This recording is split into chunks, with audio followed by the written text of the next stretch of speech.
Names, not numbers. Rebbiton Hadassa, Scene 1. Come on out. Come this way. Thank you. Who's supposed to be? Where are you supposed to be? This? Oh, your camera there? Okay. Okay, sorry. I moved over. Okay, we are ready. And you can begin. Hi, my name is Gabby. Thank you for coming to be a part of Names Not Numbers project. Please speak in full sentences. What's your name? Hadassa Karlebach. Could you, when you respond, could you include her question in your answer? So forgot. my name is? Yes. Thank you. I start over again. Should I say the question again? Yeah, sure. And slow down, honey. Okay. What is your name? My name is Hadassa Karlebach. When were you born? I have many dates. The real one is 1927, Yud Shvat, or January 12th. But on my papers, there are different dates. Tell us about your family. My parents have only 2 children. I was the first one, a long-awaited baby, because they didn't have any children for many years, and then they had me. And 5 years later, my brother Schoenberg was born. And where were you born? I was born at that time. It was called Leningrad in Russia. Now it's called Petersburg. How many siblings do you have? Just one brother. What were your parents' professions? My father was a secretary of the previous Lubavitcher Rebbe, Rabbi Yosef Yitzchak Schneerson, and he was an activist and working underground for the benefit of the Yidden that lived in Russia. Describe your Jewish life before the war. Excuse me? Describe your Jewish life before the war. My life before the war. See, in a way, it was, since I was born, it was almost like war, because I was under Stalin, which was almost as dangerous as under Hitler. So before Hitler, I was a Stalin. And then after we left Russia, we were a short time in Eretz Yisrael. At that time, it was called Palestine. And then we came to France. And we came to France in 1936, and the war broke out in 1939. So I just had about normal 3 years in France. And those years were wonderful. I had homeschooling, learned Limud Kodesh and Limud Chol, and I made a few friends. It was normal. What's normal for a kid? My father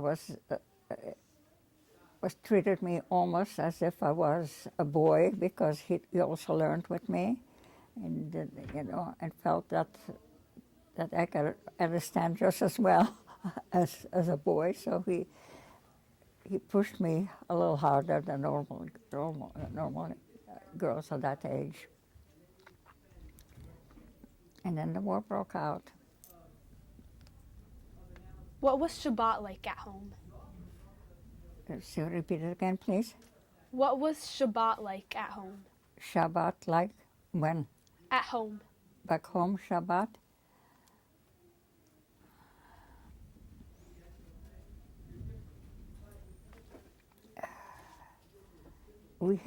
It was different than for most kids, because we always had a shul in our house where we lived.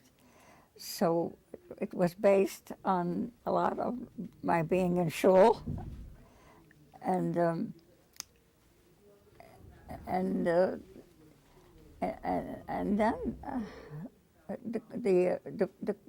the food was compared to what they're serving here now, with 20 courses Friday night.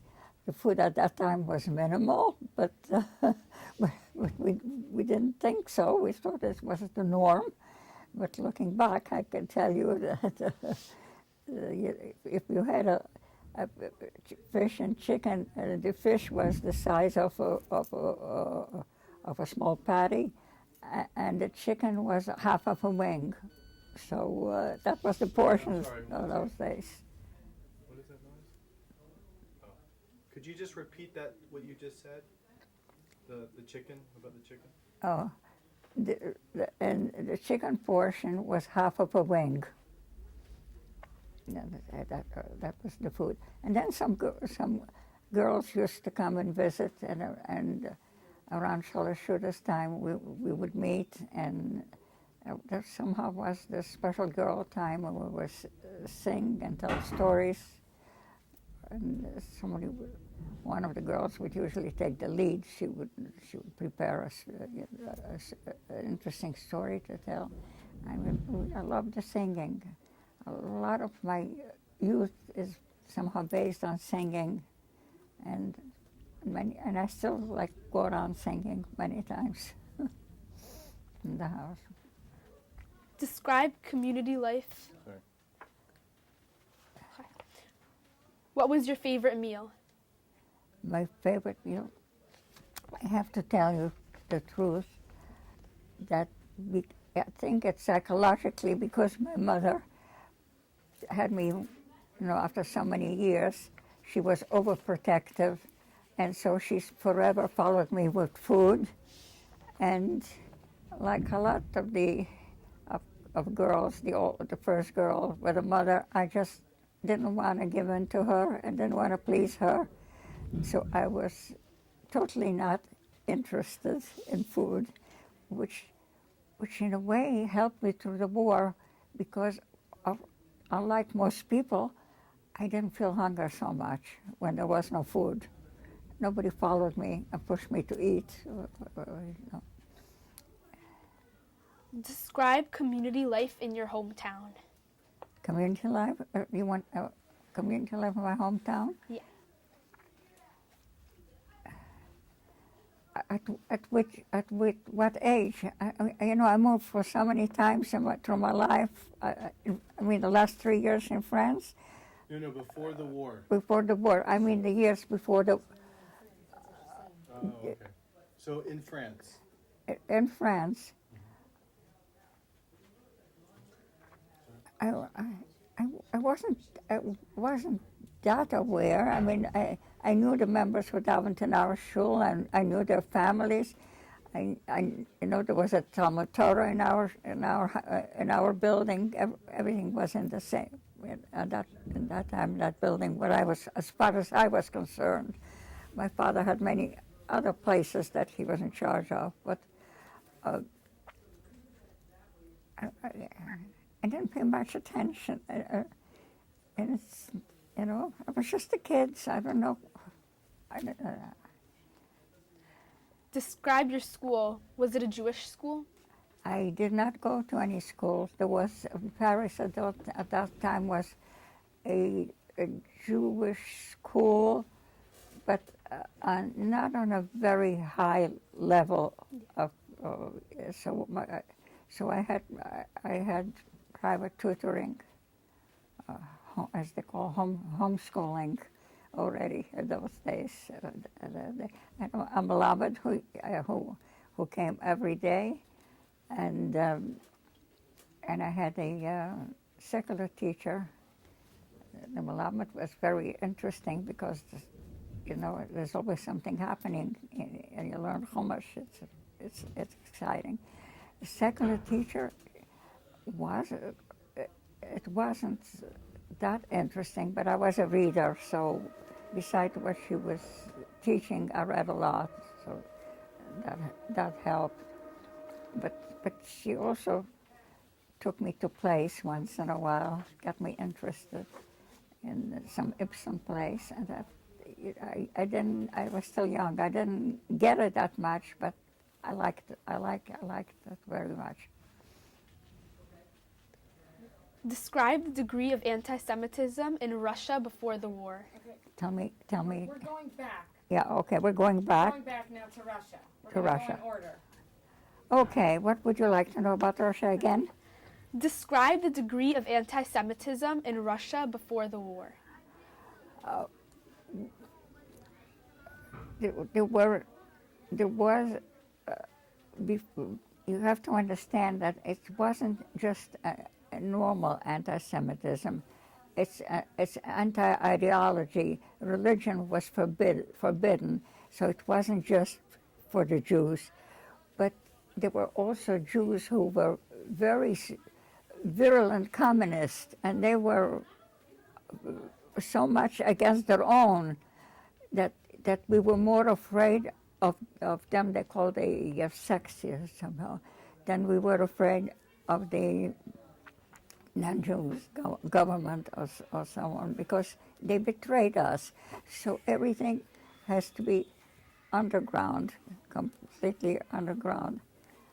I can tell you, I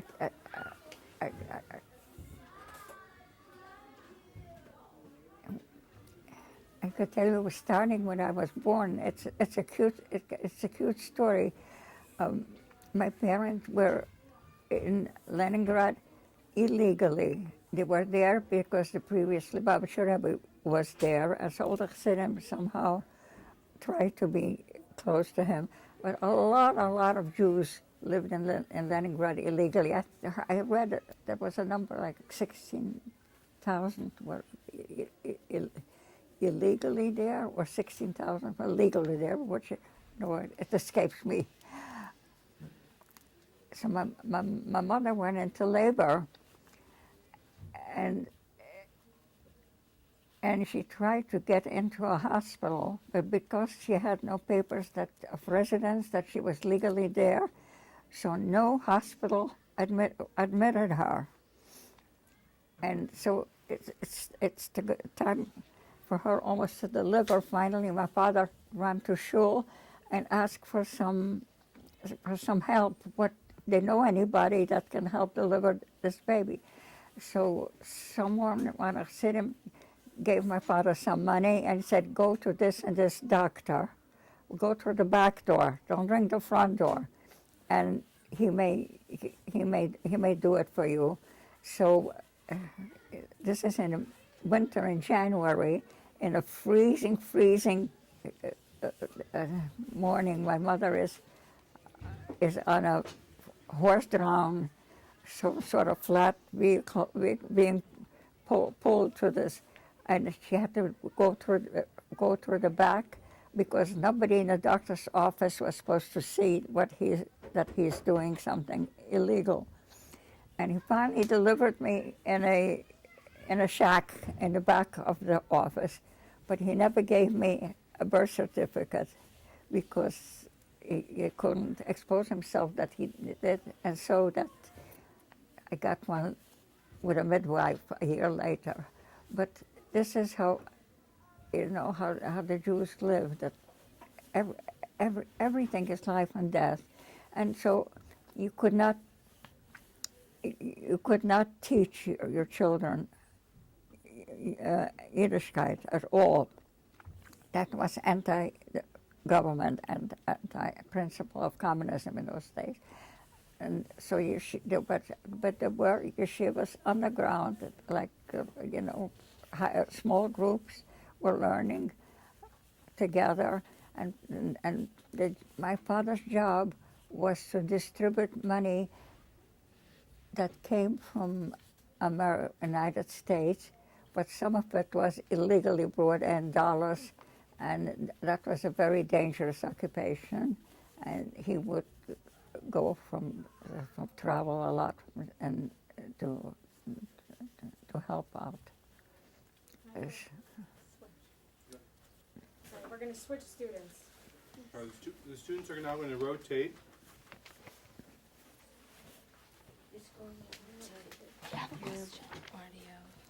With time out.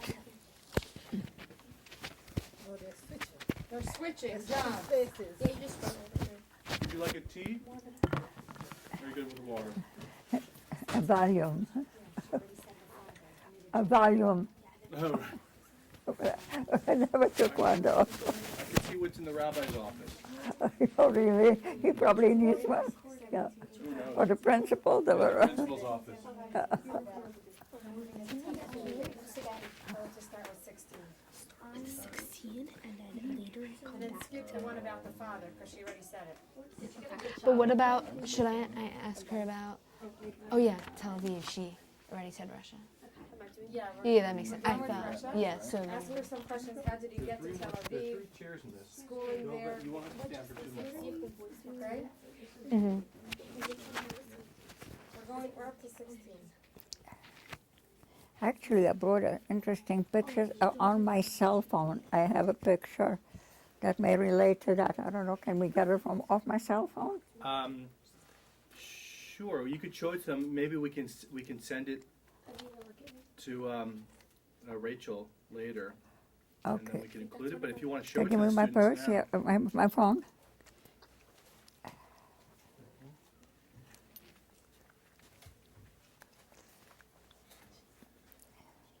Oh, I shut it.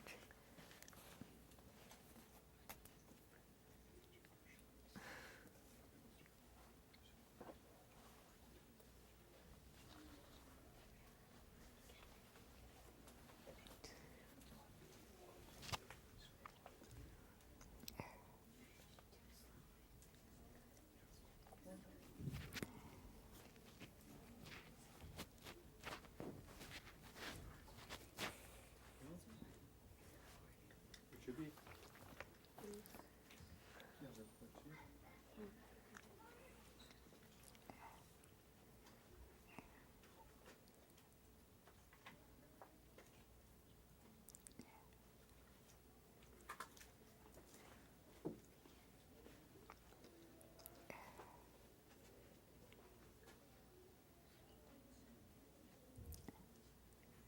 Okay, come on.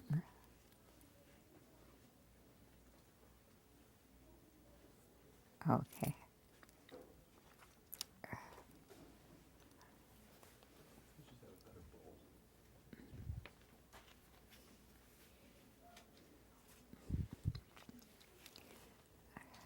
Just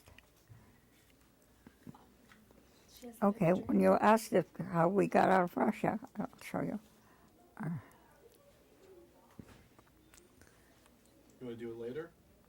I said when she. Oh, okay. It's an answer to some of the questions Oh, okay, she's sure. going to ask. Okay. So my name's Aviva. So I'm gonna Wait, speak louder. sorry. My name's Aviva. Aviva. I'm gonna continue asking you questions. Yeah. So the next question is, describe the day your parents told you you were moving to Tel Aviv. This is really a long process. When no one was permitted to leave Russia. As much as they don't like them, they don't like us. For some reason, they also didn't give us permission to get out. Okay, so you had to apply, and apply, and apply, and being rejected, and apply, and apply. For us, it was very crucial to get out because my father was arrested many times for his activities. He writes someplace that he was arrested 13 times. I was, as a little girl, I was witness to it. It happened when it came to the house. And every time he managed to talk himself out, but he kind of knew already that he can't do it forever. We have to get out. So also in our house, because my father was very proficient in the language, he must have had some good secular training. He knew how to write, and he spoke a literary Russian. So a lot of people came for help. So our house was the hub where they wrote the application, where they thought out for special weird reasons why they have to go, so on. And so the only place that was a possibility to go to is when you said you want to go to Kever Avos to visit Avram, Yitzchak, and Yaakov, our Avos, in Eretz Yisrael, in Palestine. So after being refused many, many times, with the help, joined Dr. Rosen. He was a great help, and I want to mention every time for his neshama to have an aliyah. We were given the exit papers, and then we had it. After that, it was difficult to find a ship to take to passage, to pay for passage and to leave.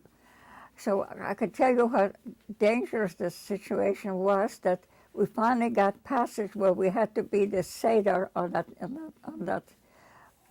ship. That was not a big what do they call these ships that you see here that transport people on cruises. It was more a boat that took. It was the most that we could take was 100 people, and so. And somebody said, "You're going to go be on the ship for Pesach, and how are you going to manage?" And my mother said, "We'll manage." That was, and so that's how I knew that what's happening, and of course the packing and the going, and finally we're on the train to go from Moscow to a port city, Hadassa, to take that. In the south to take the ship, and it was a couple of days before. We gave ourselves time, luckily, because just 2 minutes before the train took off, my father was arrested again, removed from the train, and my mother was grabbing the packages, and he said to her, "Stay, I'll catch up with you," and he did. It took him so hard. It finally came. And that's how we sailed to Tel Aviv. It was Jaffa was the port where we entered. Yeah. Can you please describe how life was like in Tel Aviv? For me, it was Gan Eden. It was Gan Eden. It was a release, because I grew up that I was careful you had to be careful of every word you say, or you may be betrayed, or you may be betraying somebody, unwittingly, so that I learned to be very, very quiet. And here, all of a sudden, it was okay. It was okay to look happy. It was okay to share things, that the normal conversations and so on. So it was a wonderful, wonderful time. I went there there was a school, again, not to my father's liking. And guess what? He put me in a cheder with boys, and I was the only girl in the class. And you know what? I was doing okay. You're right. We learned Mishnayos at that time. And even a little Gemara also. Okay, and so that was a great year. Unfortunately, it wasn't good my father did not like it, because here we left a place where communism was so terrible for the Jews. But Palestine, it was a kibbutz at that time, a kibbutz society, and the kibbutzim were not into religion. They were communists. They were socialists, they claimed, but they admired communism. And here we escaped from communism, and here there's a place where, when we spoke Yiddish on the street, people yelled at us. I mean, it's not the right, don't do this and so on. So my father left after being in Eretz Yisrael just barely 2 months, he went, he had a visa for the United States, but on the way he wanted to go see his Rebbe, the previous Lubavitcher Rebbe in Poland. So he went through Poland to come to the United States. He saw the Rebbe, and then from Poland he started going across Europe to the Atlantic Ocean to take the ship.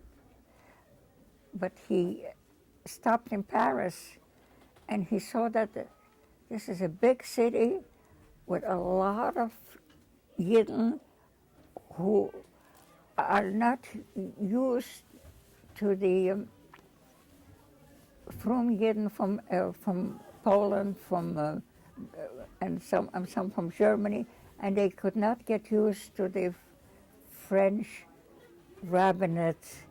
They did not relate well to them. It was mutual somehow. They didn't have the same language, they didn't wear the same clothes, and they needed someone to help them the transition. They came to France. They came because Hitler was already, already showed his intentions.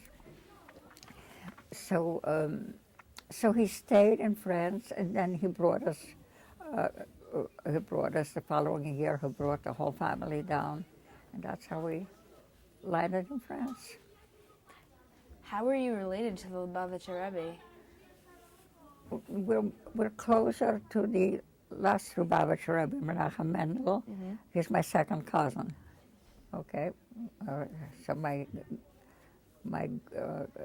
grandparents were brothers, sisters. I'm not good at mishpachology. I only have one brother. I had one brother. I didn't see a cousin till I was in the 20s. So that's why I love family. I love family to the end of the world. I love family, but I didn't have any when I grew up. Close family. Yeah. What did your father do in Poland? Well, he was just visiting the Rebbe. He didn't stay there a long time. And when you moved to France, what did your father do? In France, what my father did in France, we got to say what he didn't do in France. Okay, it was what he did. When he came, he saw there was a big need. So he had a shul in his house again. In the house where we lived, there's a shul. He opened up soup kitchens for people to eat. He started a few Talmud Torahs, but not like Talmud Torahs where they come here and they go for an hour or twice a week. It was a Talmud Torah. You arrive at 3 o'clock and you learn till 7, and you learn and that this.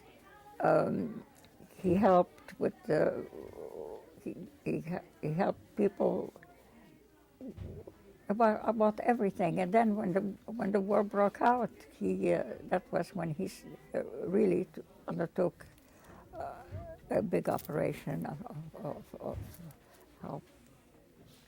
Was there a lot of anti-Semitism in France? If there was anti-Semitism in France, not really. That not really. They have some of them, like if in the city in Paris itself they were aware of Jews, but if you went to the country, they were looking. They still try to fill your head to see if you have horns. They've never really met Jews, because that was the anti-Semitic things, that Jews have horns. And that's how ignorant they were about, in general, about. Okay, we're going to switch.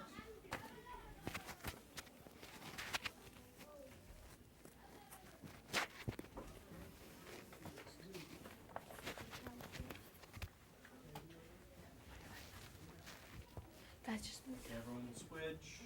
Just letting me do it. Okay, that's good. probably zoom in more.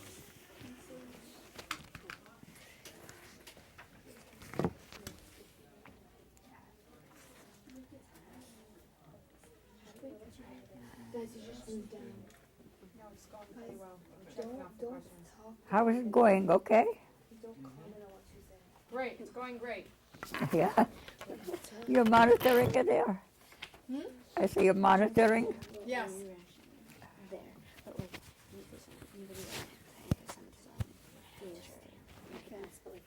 a lot of it's repetitive. Wait, how do you? Just like. Oops. Oh shit. I do that when I speak. Yeah, and just. Can you hear me? Or What? Yeah, I can hear you. okay, good.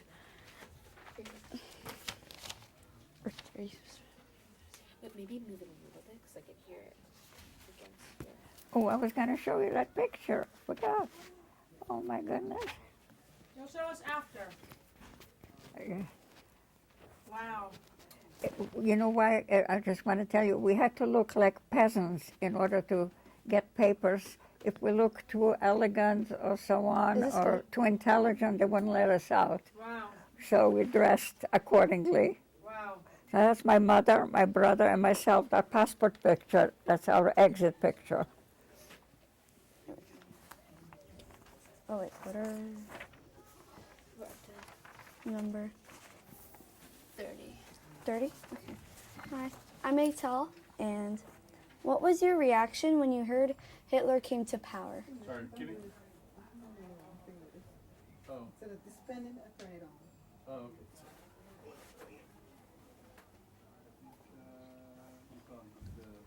Wait, are we starting? How do you turn it off? The shadow. No, I don't.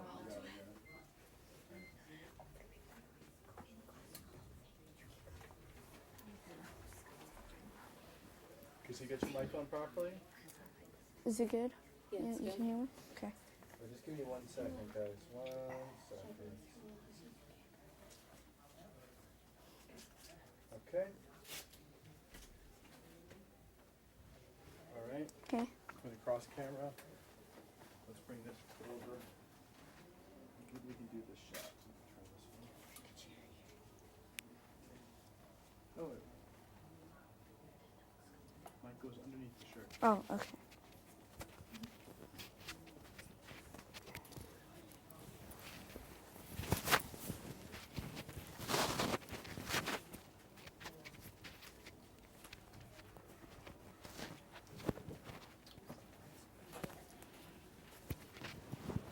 Uh-oh. I'm sorry.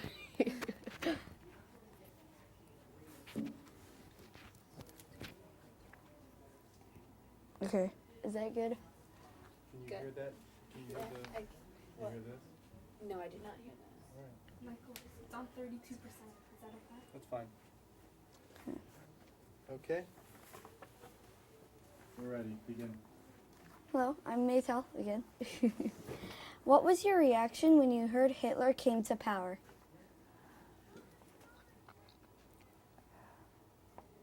Well, I would say, you want to know what my reaction was when Hitler came to power?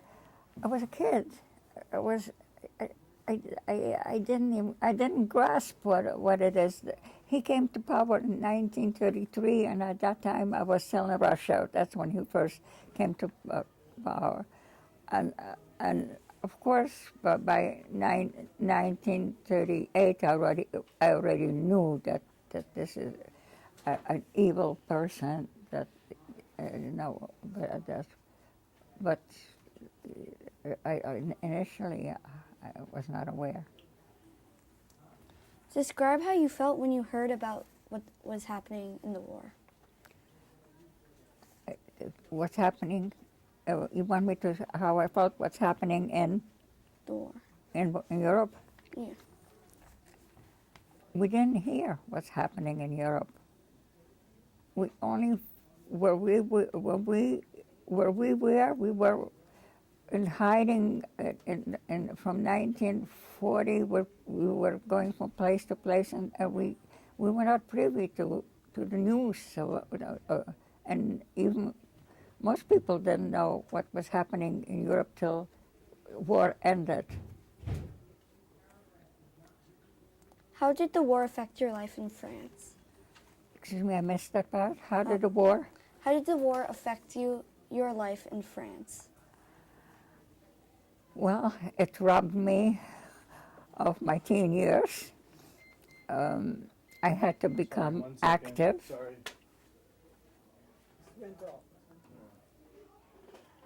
Makes beeping noises. Could you ask that question one more time? How did the war affect your life in France? It robbed me of my teen years. I had to become active. A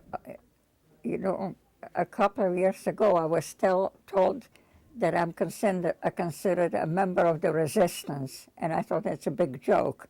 But if you worked against the Germans, you were a member of the resistance.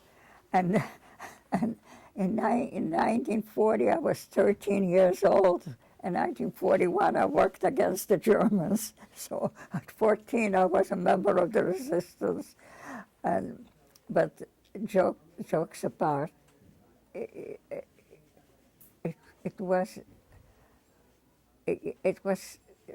like, don't think too much, do what you have to do. Because if you start thinking, you start feeling a little hopeless. So it's just that my father had organized a home for children and some of their parents and a big staff, and we had to usually go during those years. We did not stay in one place. We went from place to place, and sometimes later on I was already in charge of my own group where I had to take care of them, and that means being someplace isolated from the rest of the group. I was high in the mountains and providing for they're teaching them and with the help of another girl cooking for them and for little kids, and sometimes we had to leave in the middle of the night and change places because it was blown, the place. Somebody betrayed us. We knew that we were afraid of a raid, so just keep doing the next step, what you need to save yourself and help others. So, Did you face any anti-Semitism there?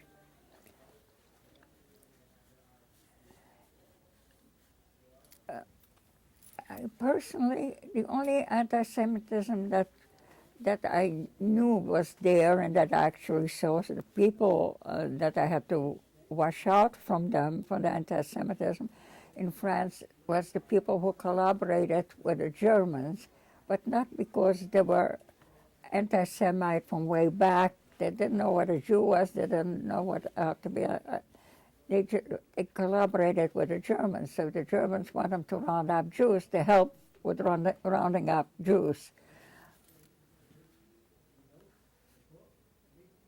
And there were quite a few of them, quite a lot of them. Did you face any danger? Every day, for many times. Well, it's the fact that we had to leave, change places. What did you do during your time there? What I did during my time? Yes.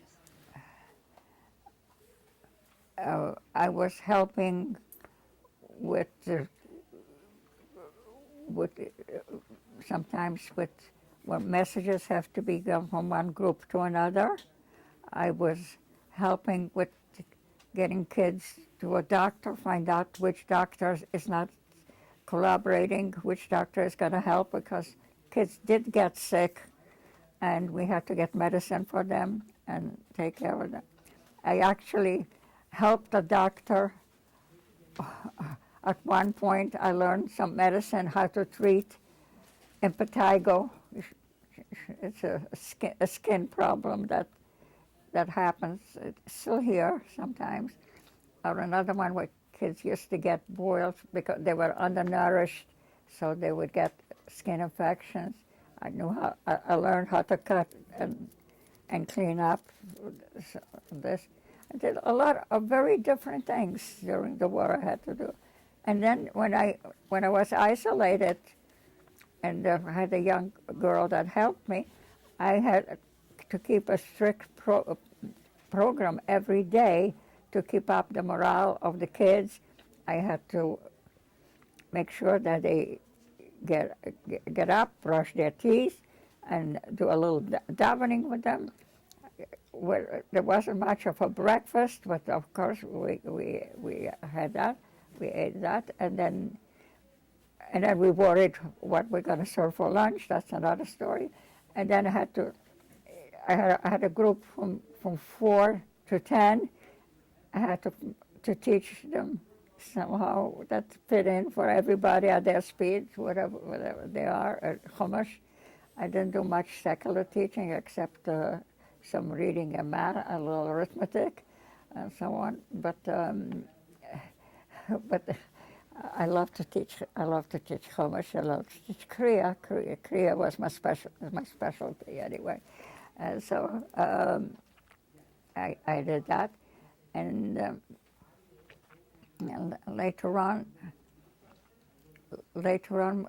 a lot of the children went to Switzerland, and that were smuggled. I had to help prepare them for crossing the border, and then most of them we managed to get over to Switzerland, and my family just remained, and then we were hiding just the last few months of the war. It was just my parents, myself, my brother, and some Bahrain that still stayed with us. What was your role in the operation you led? What was my role in the operation? You led. And what? That you led. That I led? Yeah.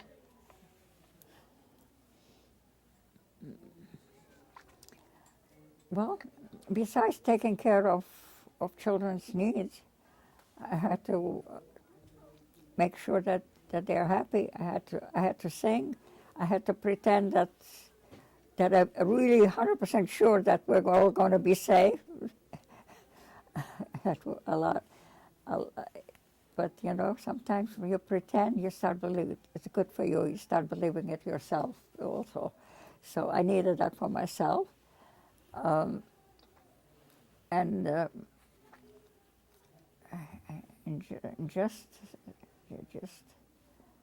had a wonderful group of children just before they were smuggled to Switzerland, with some that I'm still in touch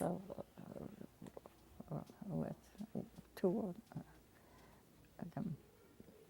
Yeah. Can you tell us about it? Yeah. Oh. What sparked your interest in doing the operations? No interest. What sparked my interest? My father was a general and I was a soldier. I was drafted. There was no way I could refuse when my father asked me to do something. I couldn't refuse him. And I was really a timid girl from the way I was brought up, without too many friends and always not. But right now I had to do things that I felt I needed to be bold and courageous, and I did tell my father, what do I do? I'm so scared. I'm scared to do it. But all he said, it's okay to be scared. You just have to do it anyway. How old were you when you started your first operation? We're gonna switch students, right? Oh, okay. Everyone switch. We're going to start with question 39. That was an interesting question. How I started my first.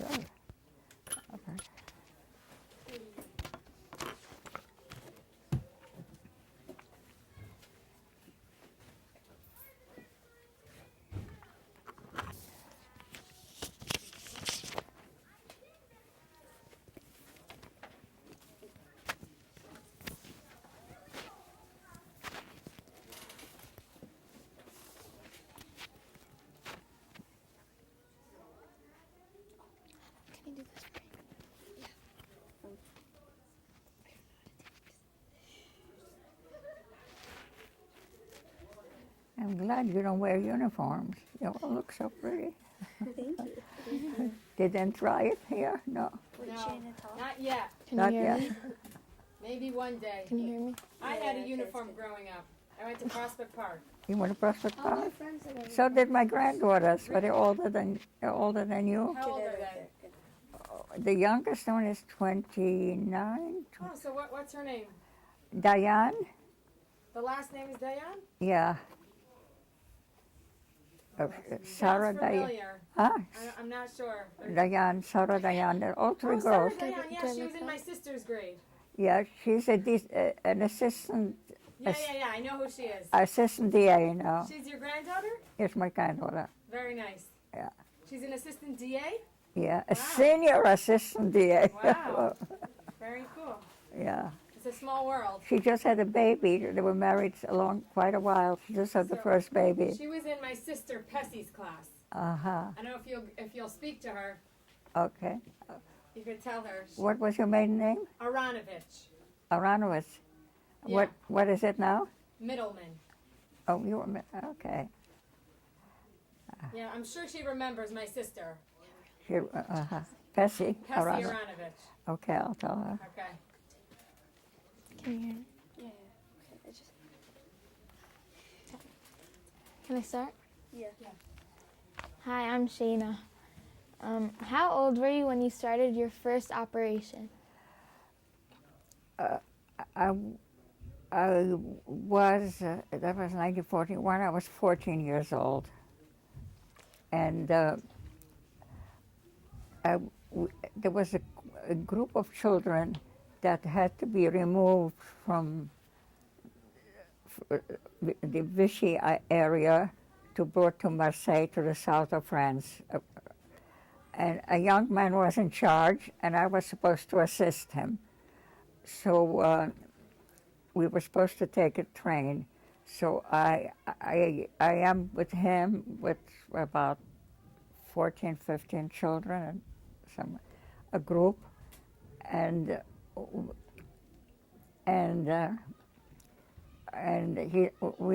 he's taking us to a platform, and I said, this is the wrong platform. This is the train. This is the opposite direction. Where the Germans are. We need to go south. And he insisted. And I said, you're wrong, but there's nothing I could do. He was in charge. So the train came, and guess what? We went in the wrong direction. We stopped 2 hours later, and we went around, where he realized by that time, and we were around it. So after that, I was in charge of moving children. Already, I was 14 years old. Describe the operation process.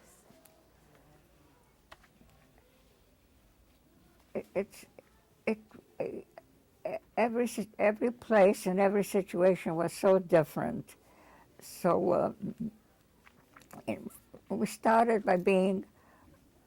The process is that we started by being all together in a big, what French used to call it chateau, a castle. Everybody of the aristocracy had to have a plot of land and a building on it, and they called it a castle. Some of the castles were you wouldn't want to live in. I mean, in a little shack someplace, but as long as they had a manor house with grounds, it's their prestige as aristocrats was intact, okay? So we used to go from, in order to accommodate such a large group, we had to have a large chateau, a castle. So that started first in the Vichy area, but then Jews could not remain in the Vichy area anymore, and the center of all the Jewish operation, with the help from the Joint, was in the south of France, in Marseille. So we had to move ourselves to Marseille. Although the place, Vichy, somehow still managed to stay operating for a little bit longer, but not much. so that was, and we came to Marseille. And Marseille was a different situation. We were in the city, and so and there was no chateau right there, so the children and some parents and stuff have to be placed in hotels. And my father had rented a larger place for his office and for a shul, and it was in the main city, and a lot of people, the young men especially that were there that without parents, they started coming and sleeping over because they were afraid of the raids. The hotels were not secure.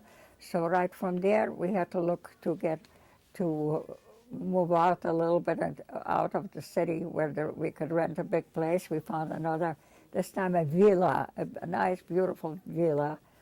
And so we moved the whole operation there with all the children. And my father established very good connection with the French police that administered that area. And so we were safe for a while. And they would actually notify us when there's a raid that's coming. So when there's a raid that's coming, I would grab a small group. Everybody had their job, and we ran up in the back. It was a hill with shrubbery, and we hid there in the back with some trees and shrubbery. And some people who had legal papers or non-Jews remained in the villa until it was clear. And I never told the kids at that time that it's a raid to be scared us. I told them it's a game that we're hiding from, like some part of history in French, some Charlemagne or some of this is gonna, at that time being attacked, and we're hiding. Okay, so that, and later on, the police told us that area is not safe. You have to leave this area. So we moved again to a farm, and then we did farming for a while there. It's a chateau, a castle that had grounds for farming or a farm. So here's another thing I learned to do. I learned how to cut hay. I learned how to pitch hay. I learned how to milk a cow. I learned how to feed the chickens. That was a lot of jobs. So that was that operation. I could tell you a cute story. When we're bringing in the hay, it's really like in the Chumash, alumot. You learned about, that Joseph's dream, that he's in the field with alumot. I mean, this is what we did: is gather it, tie it, and then put it on a wagon, and the wagon is pulled by 2 oxen. That's the transportation for the wagon. 2 oxen go up front. And my brother remembered the names, so I still remember the oxen's name, Millet and Mascaret. That's the name of the oxen. And you touch them with a kind of a when to go right or left. I learned to do that. But that I wasn't myself. It was hard work, so there were some boys helping with this. And we would, getting the hay back into the stable, we would sit on top of and the boys lit a cigarette at one time and asked me if I know how to smoke. I said, sure, I know how to smoke. I don't know how to smoke. I mean, they say, oh, here. So I smoked. I put, and I puffed. And they said, no, that's not smoking. He will teach you how to smoke. You open your mouth, you inhale. And I did it, and within a second, the whole world was spinning. I was grabbing to the straw. I thought I was falling off the wagon. But I can tell you, when I caught one of my daughters, I have 5 daughters, with a cigarette, I said, come, I'll teach you the real way how to smoke. And that worked, okay, because first off, it's a horrible experience. It's not just blowing smoke anyway, so that was that time. And unfortunately, we planted and we could not reap because we had to leave that place also. And then we went to the other side of France that was safe because the Italians at that time occupied, not the Germans, that part of France. And we were safe for a while, but then the Germans, the Germans left, the Italians left, and the Germans moved in, and we had to go high in the mountains. That's when I started having my own group, my own place my own children to take care of. I just want to tell you about one episode because of this little girl who was in my class, Beatrice, and she took care of, she had a little brother. Her father already was deported. He was already probably not alive anymore. And the mother was somehow hiding, and she couldn't take care of them. So they were the two brothers and sister. She was about 6.5 years old, and he was close to 5, 4.5, 5. She took care of her brother like no mother would take such good care of the brother. We didn't have enough food, and he was kind of undernourished, and she would give him half of her food, although we said, no, you have to eat yourself also. And she would go and feed him and make sure he's all right. And she was a very spunky little girl and full of life. And one happened one night when we had to leave in the middle of the night and move to another. So we packed the stuff, and this is high in the mountain. It's snow on the ground. The moon is shining. Everything is so looking so eerie. And we are walking in, and there are farms on the side, and the farms have dogs, and the dogs are barking like crazy. And I, at that time especially, was more afraid of a dog than of a German, I have to tell you this. And here I'm in charge of the kids, and I don't know how the chain is, if the dogs are chained, if it's a long chain or a short chain. And when some dogs very loudly, they're barking right and someplace close to us in front, I just froze, and I stopped in the middle. And then I hear a little voice say, "Children, let's think about Hashem and let's go and not be afraid." And that was Beatrice. And Beatrice, and they all listened to her and they followed her and they went. And I went.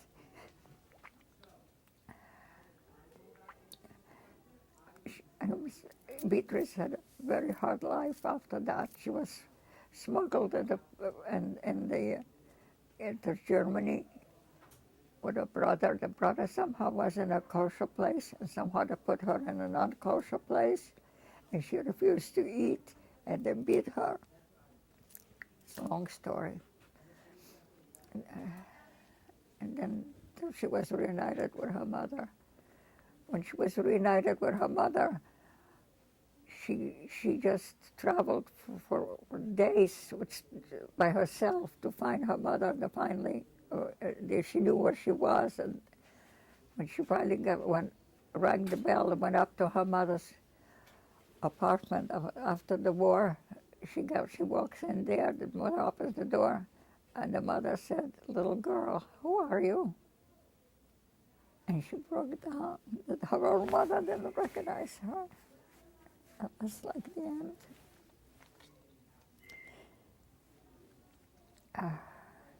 She's in Israel. Her brother called me not long ago. He remembered the song that my father was singing. at the Shabbos at the table. And he is in the 80s now, or the early 80s, whatever. That's Beatrice. Describe your most memorable operation.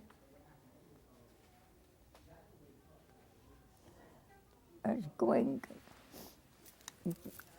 So we were on that very quite high in the mountains on a high place, and kid got sick. I told you, I had to go get medicine, and I used to go many times by bicycle, but this wasn't safe anymore to go with the main road by bicycle, where it's kind of a main road. And bicycles were also very hard to, you have to, they didn't have 10 speed like here now. There was 3 speed, and to get them up back a mountain, the hill was hard work. So I went on foot down to the kind of a larger town for a doctor to give me the medicine. I couldn't go during the day because I was exposed already that the French collaborators were looking for me. At one point, they had caught my mother. They wanted to get to my father. It's a long story. My mother said that my father escaped to Switzerland. Anyway, they somehow, after torturing my mother, was released, but they also had a picture of me, a photo of me, for some reason. So I had to go at night. And going down was a little easier. Going up, I'm trudging by myself. This very narrow, crooked, going up the mountain kind of passage between trees. And from far, I see headlights of a car, and the only ones who could travel at night with headlights in that area would be Germans. And from stupid reason, I felt exposed. I felt that they see me right there, exposed on the mountain, because I could see them. I thought they could see me, and they couldn't see me. I looked like a speck, like a tree, probably the same as the. But at the time, I thought, I'm not making it. I'm not going to make it now. They're going to shoot me right there, right from there. But so I kind of crouched, and I thought, and then I collected myself. Made it back with the medicine. The kids needed the medicine. I got it to them. Have any of your operations ever failed? Ever? Fail. I didn't get the last one. Any of the operations ever Fail. failed? Unfortunately, you ask if the operation failed. We lost one group. One of the group that were in hiding, like with different groups. I had a group. There were 3 other groups. One group was betrayed. Tell us about when you lost 17 kids. That's the group. How did you feel when you lost those kids? You know, I feel,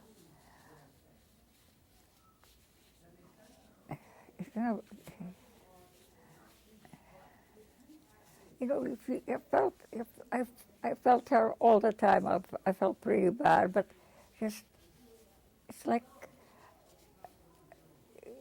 it's hard to have amuna and hope when something like that happens. You feel how long can you? I felt, of course, for them I felt terrible. Although we still had hope that they're just going to be working in a camp or something. We still didn't know the extent of what's happening. We didn't know about the crematoriums. We didn't know about Auschwitz. But it's like you felt, how much can you try and hide and feel like an animal? You almost want to kind of give up, you know. But then it's not you. You're in charge of other people. Can't afford to do that. Describe a particular meaningful moment during this time.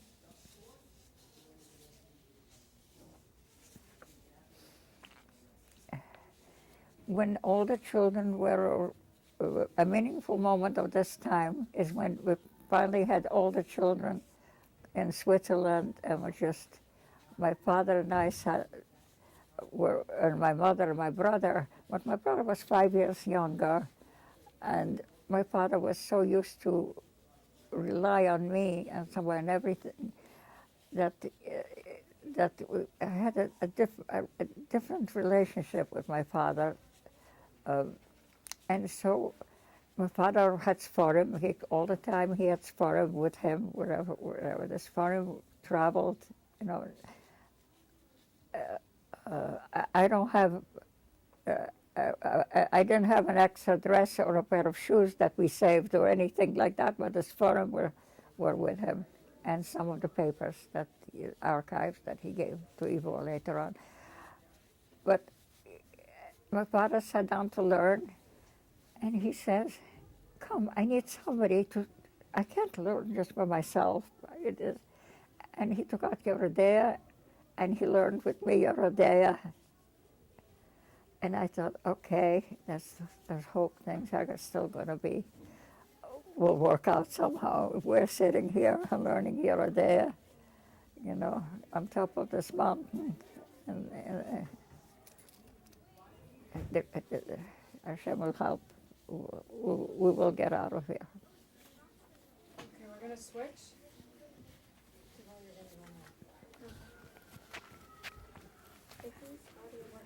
We're changing it. I added a 6 rotation. So Where are we going? audio is to Hila, you'll take your Gabby, and everyone else is on videos.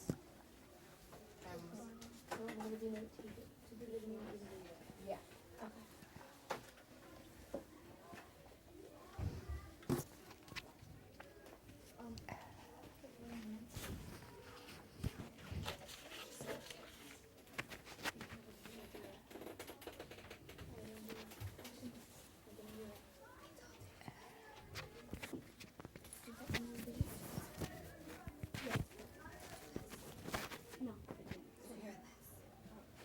And this one will do that one next.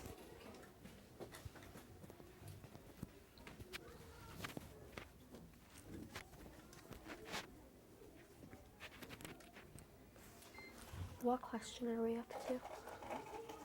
Meta, what question are we up to? What question are you up to? Who just won? What? 50? 50? Yeah, okay, so we're at 50. What about Nigeria?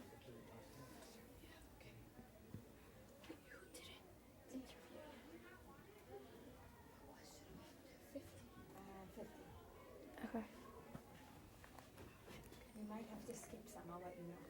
Okay.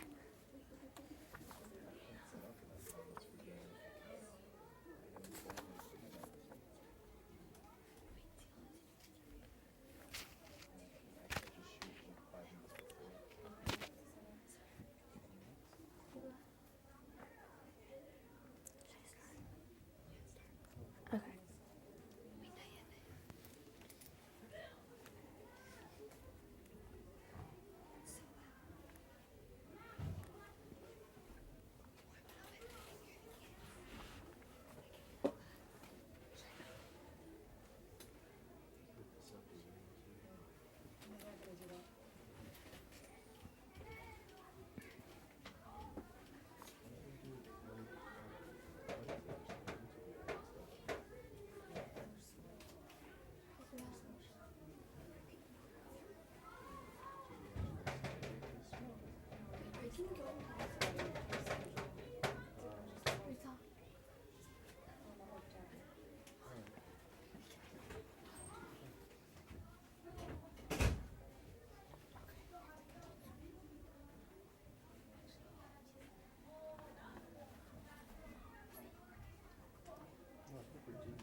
go, guys.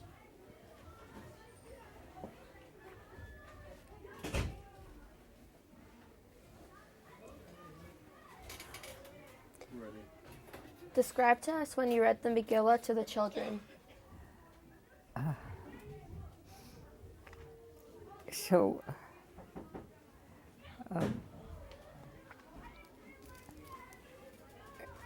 so it was 2 days before Purim, and I had no idea. You want to know how I read the Megillah for the children? But I had 2 days before Purim.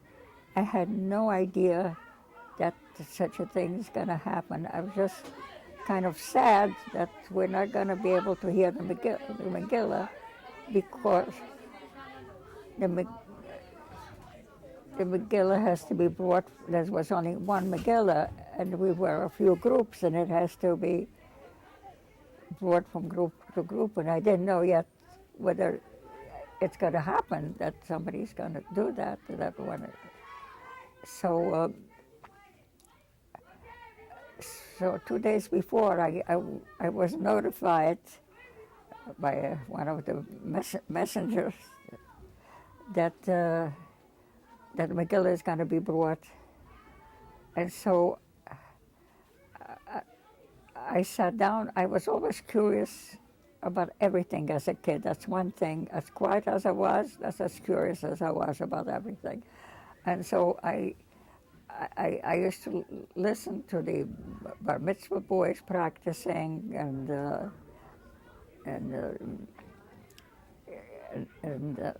you know, whatever other men and boys do. So I knew the tune basically. I just didn't know how to fit it in exactly, but I somehow practiced, and the Megillah came, and I read it. I could tell you that they didn't know that the places where I goofed or I made mistakes. I don't think they caught me. There was nobody to catch me. But it was kind of, you know, weird.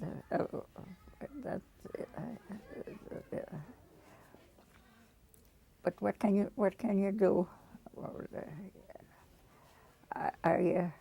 I'm not a feminist, and I never repeated that again in any way. You know, so. Why did you decide to read the Megillah? Well, first of all, I had to hear the Megillah, and the only way to hear the Megillah, there was nobody there to read it for me, would be to myself read it. So that's how I had. So I may as well let other people hear. Can you describe what your father did to help the Jewish community during the war?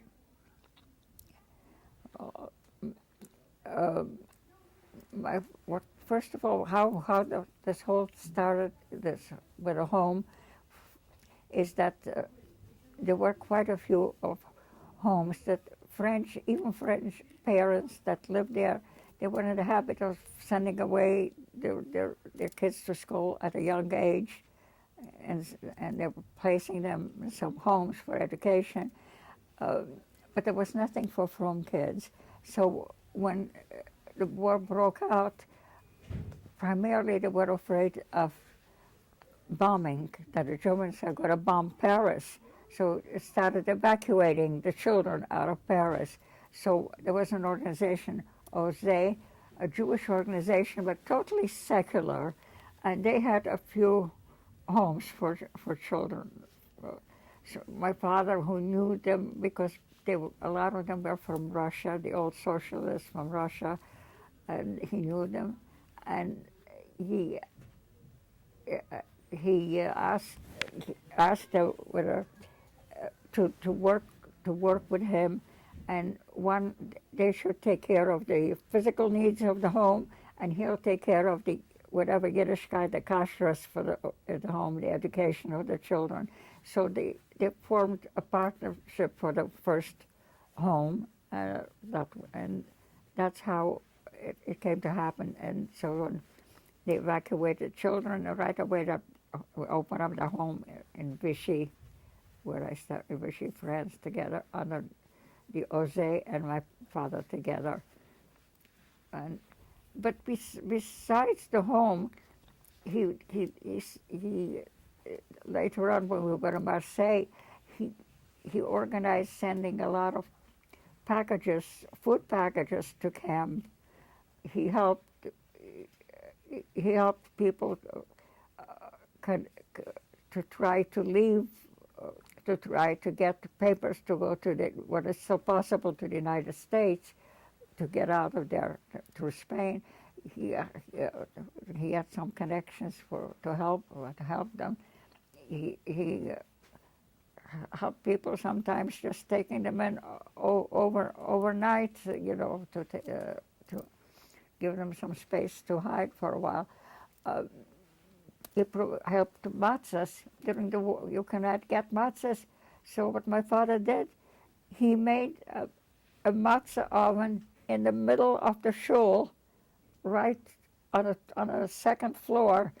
He got somebody. He drew him a little sketch, and you can find that picture in the archives, and it says how much he paid for the labor, how much he paid, for the materials, and a matzah was baked, and people had matzah for Pesach at a time where there was no matzah.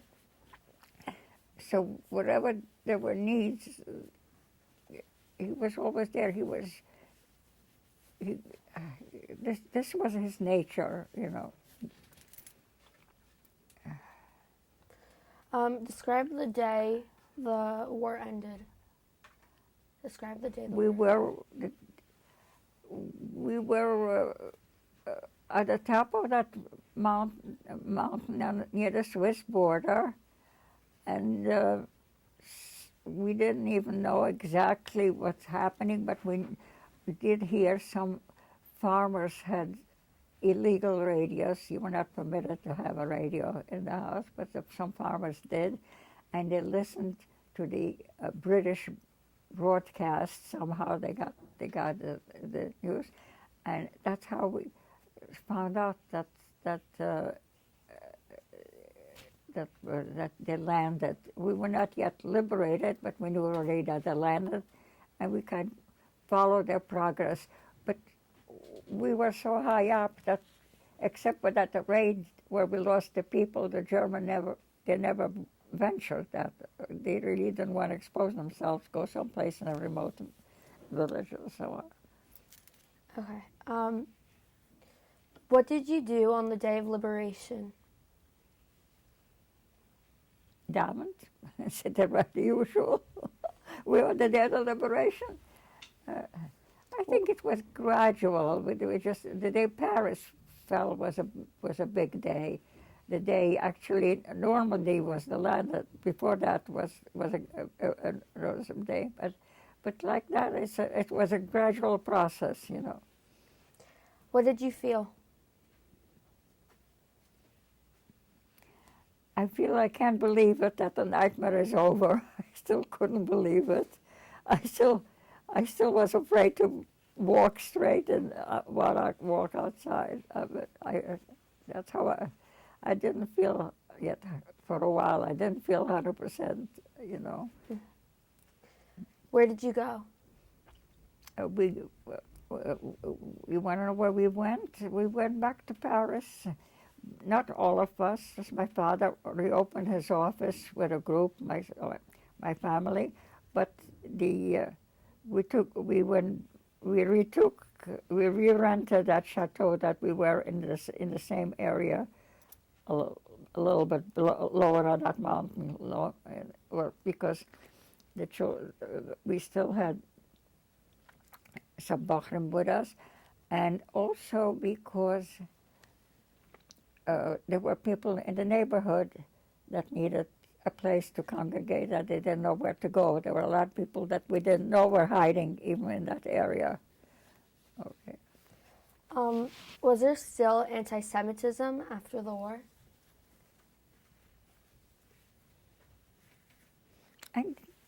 If there was anti-Semitism after the war, I could tell you that I was apolitical. I didn't follow the politics that much, and I don't think that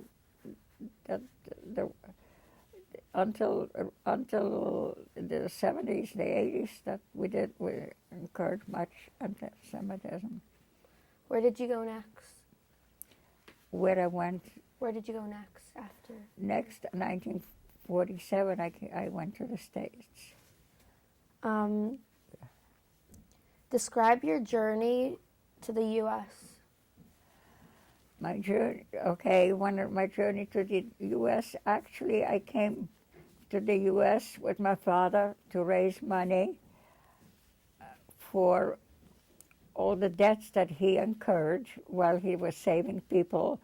Some of the people that he saved lent him money because they couldn't do any. They could not save themselves with the money, but he knew how to use that money to save them and others. After the war, they needed to start a new life. They needed that money back, and my father felt responsible, so he came to the States with me and to speak to organizations to raise money, and we were a dismal failure because nobody gives money on the past. If you could have done everything full of glory, you save so many people. People give money on a project for the future. You ever heard that word, write a proposal? That's what it's so if you ever have to raise money, you have to make a nice proposal. What did it feel like when you arrived to the U.S.? It felt, when I arrived to New York, my English was not yet very fluent, because I learned at one time during the war, it was a time when we were in Nice and we had to be all separated and hidden in houses. I had nothing to do, and I did two things. I taught myself Targum a little bit from the Daniel, because out of curiosity, I picked up Daniel, and with Rashi, with this, I taught myself the Targum. Half of Daniel is in Targum. And the next thing I read an English book with a dictionary. It was a Hemingway book that I found on the premises, and I read it with a dictionary. So I did pretty well. I taught myself, but I didn't hear it spoken. So I knew the written English. After the liberation, I met with some chaplains, and I kind of got used a little bit to the speech, but still I wasn't fluent. And to my embarrassment, when I had my father sent me to get some food, to buy some food, I had to go in a bus on Broadway in Manhattan, and I asked him how much to put in, I had the money. And he said, a nickel. I didn't know a nickel. I knew 5 cents. I didn't know a nickel. A nickel is colloquial. So I had to take out all my money and say which, and I was very embarrassed. I had to point it to the nickel. That was a nickel. A ride on the subway was a nickel when I came in 1947. It's $2.75 now. Okay, we're going to switch. Last rotation. Yeah.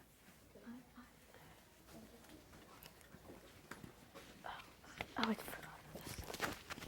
64. 64.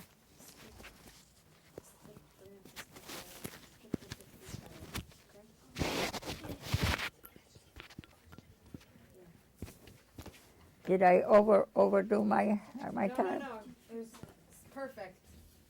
Hello. I don't. I.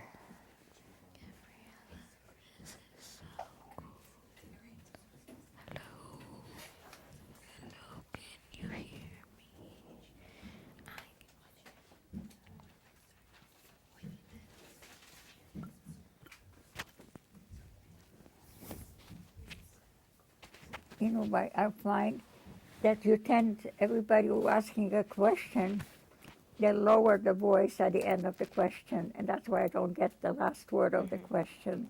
I'll speak loud and clear. Don't worry. The last, it's Yeah, every word of your sentence has to be loud, everyone. Okay? yeah. Every Especially sentence, when every there's a word in the question mark at the end, you can squeak loud. Good. Okay. Good.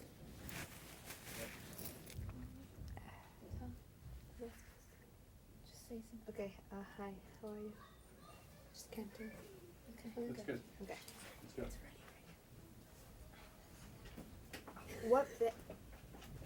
What family did you have living in the United States? Close family, no one. The previously Babish, not the previously Babish Rebbe was here with his daughters. The last Lubavitcher Rebbe, his wife, and that was the only family that I had here when I came to the United States. Were you close with them? You know, I was very respectful, but it wasn't like having grown up with them. You know, it was. I was close, but. How was it living next to your father's family? Living next to my father's. Prestigious family. Prestigious family. Huh? How was it like living next to your father's prestigious family? I didn't get living next to my father's. Prestigious family. What was it like living next to the family? Whose family? Cousins, your father's cousins. What was it like living near them? I mean, the Babish Rebbe. Yeah. I said it was respectful. As I was invited for dinner, they gave me when I came. They gave me a few presents. I got a watch from them. They were very welcoming, but because I was so in awe of them, I didn't have like a normal give and take like you have with cousins or you know, and aunts and uncles. It's different. How did you meet your husband? It's how I met my husband. It's a cute story.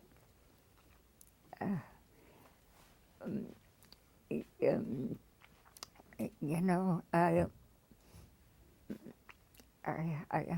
had this thing in me that I wanted things right, justice, and I was always annoyed when somebody needlessly, stupidly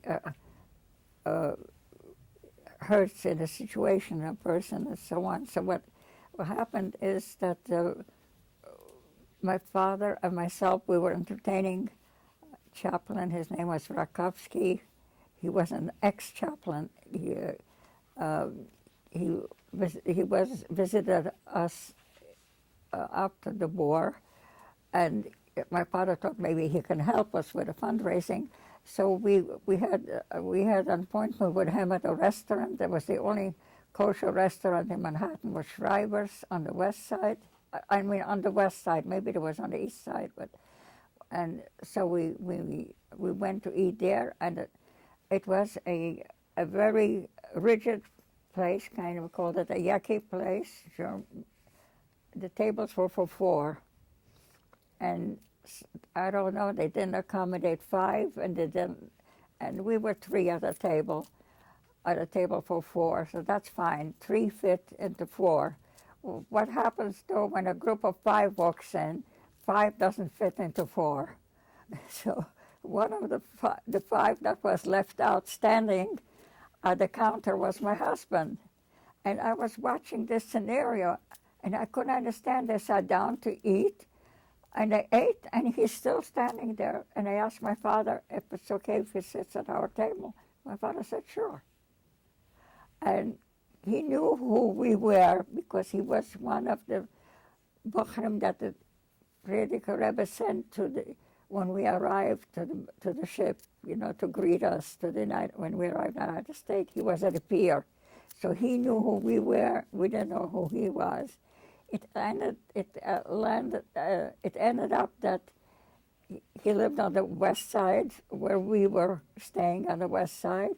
And then my father wanted a minion. He helped my father with a minion. And then a shadchan came and he helped with the rest. Okay. Can you tell us about your family now?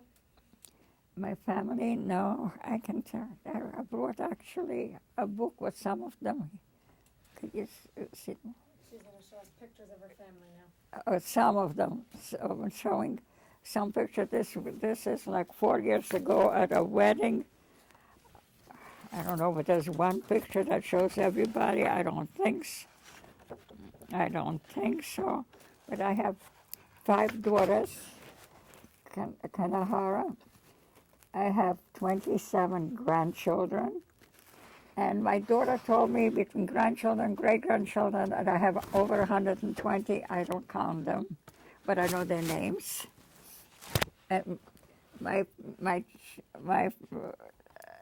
children, my grandchildren, a lot of them are shluchim, Chabad emissaries.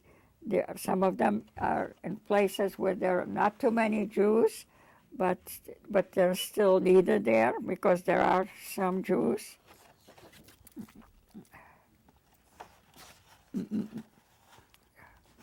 There's a whole bunch of them at a wedding 5 years ago. Beautiful.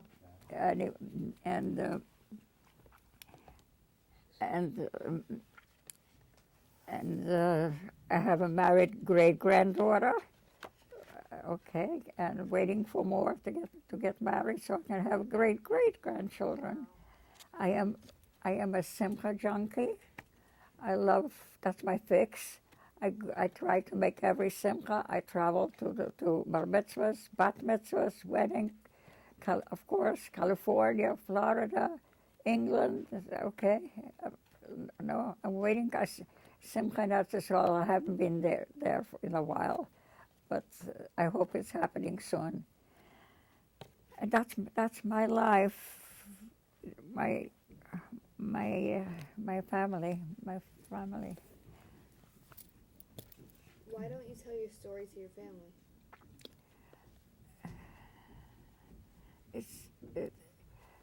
In the beginning, I couldn't tell my story to anybody until one of the Berta Schwartz was one of the children that my father saved. She was a Queen Esther in one of our productions during the war, and Berta started talking about my father, and she called me one day and she said, I talk about your father that saved me. Why, are you talking about your father? Are you telling the story? And I said, Berta, I could never talk about anything except some silly jokes that happened during the war, some funny situations. But I just couldn't talk to my children about it.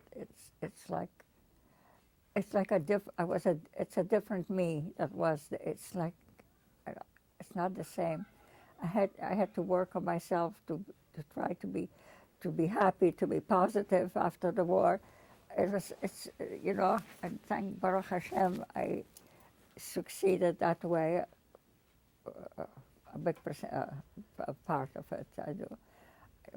But to revisit it, it it is painful. And one of the reasons also is when you compare my story to the people who survived Auschwitz, I feel like a fraud. I mean, it's nothing compared to people who were in Auschwitz.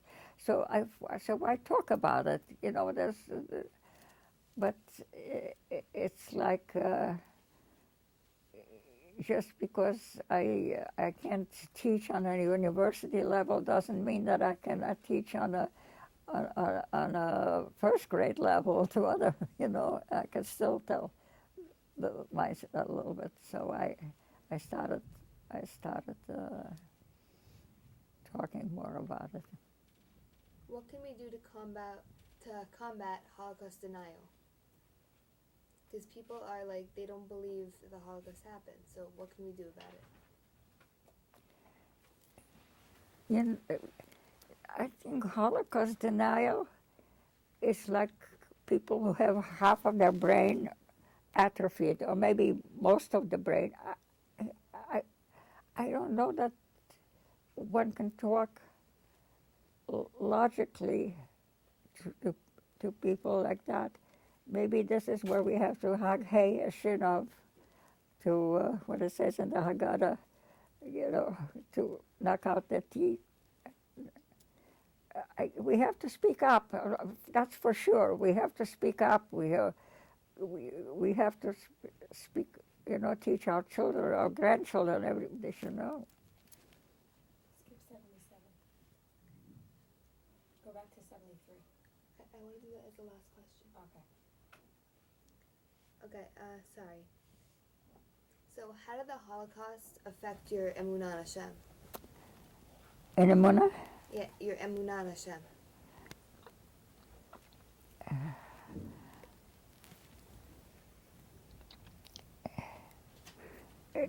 It's what I kept telling myself all the time, that he has a plan. There must be a reason why he saved me. I have to be good. I have to be nice. I have to be decent. I have to encourage my children to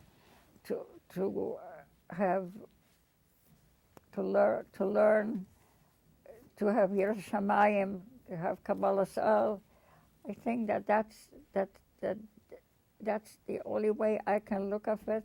This Hashem's plan. It's not my plan, but I have to work within His plan. How does the war affect you today? Today? Yeah. I still sleep at the edge of the bed because it used to be my job to kids at night to the outhouse to go to the bathroom. When we were in that snowy, high area, there was no inside plumbing. When somebody had to get up in the middle of the night, you had to go outside. And so, of course, the kids were terrified. You can meet animals, forget about it. The Germans maybe not there, but there were animals out there and so on. So everybody would give me a tap and I would roll out of bed and I would take them to the bathroom, and this could be 4 or 5 times a night. So I still have that habit that I sleep at the edge. I hope nothing worse than that affected me. Okay. And what is your message to our generation? Speak up. What is your message? My message to the generation is what do we say? Help yourself and Hashem will help you. By speaking up, you're helping yourself, you're helping all of Klal Yisrael. Whenever you see something is wrong, speak up, try to do something about it. Okay. Thank you so much. Thank you. It was wonderful. Thank you. Tom, you forget? I'm okay. You can stop that one, but not the other one. Okay. Guys, go in there. We have to get a picture.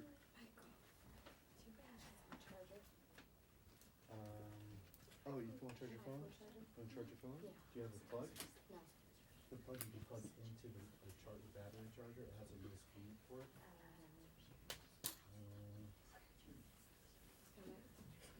have it in the car. Hi. Thank you so much for sharing everything with us. Oh, thank you so much. It was very nice. Oh, thank you. It's Okay, I see something I like.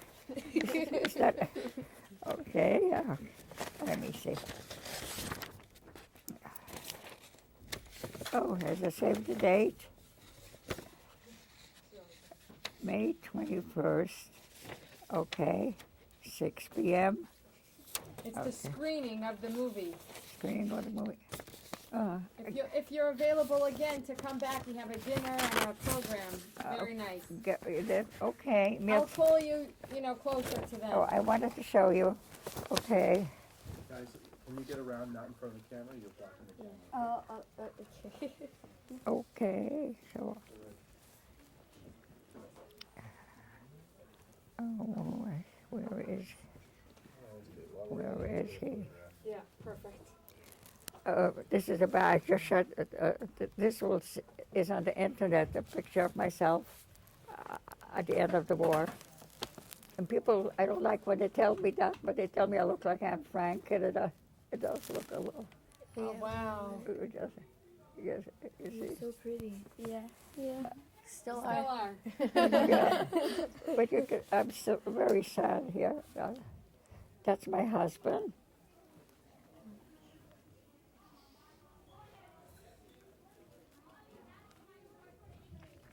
No, where is it?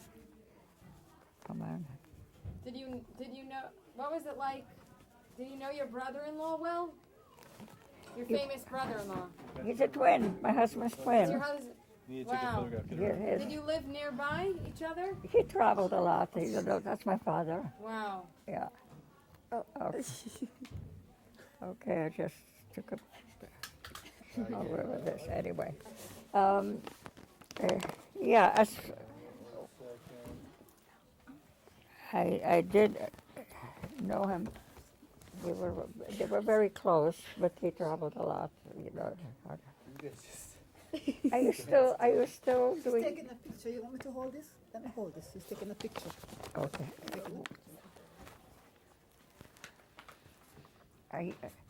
So Nina, Noe got us together. Yeah. So she's our older sister. Oh, Let's take wow. this picture, guys. Yeah. Alright.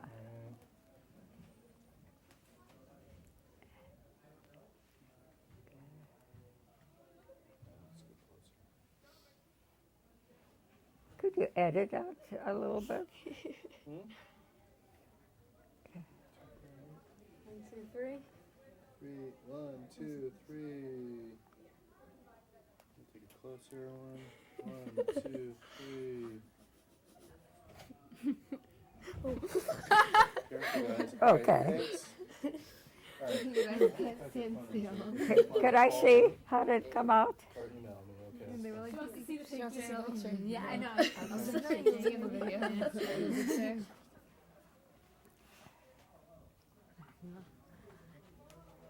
we go. I'm gonna tell you. I'm so sorry.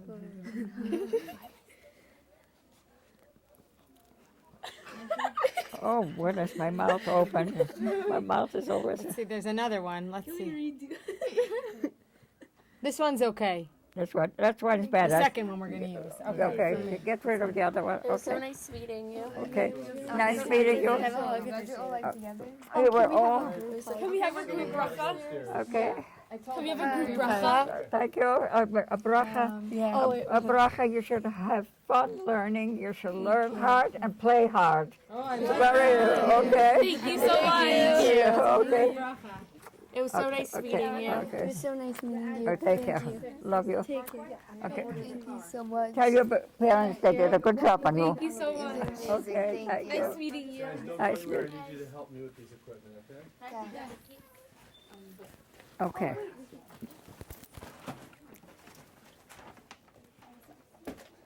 It felt like 5 hours. It's only 20.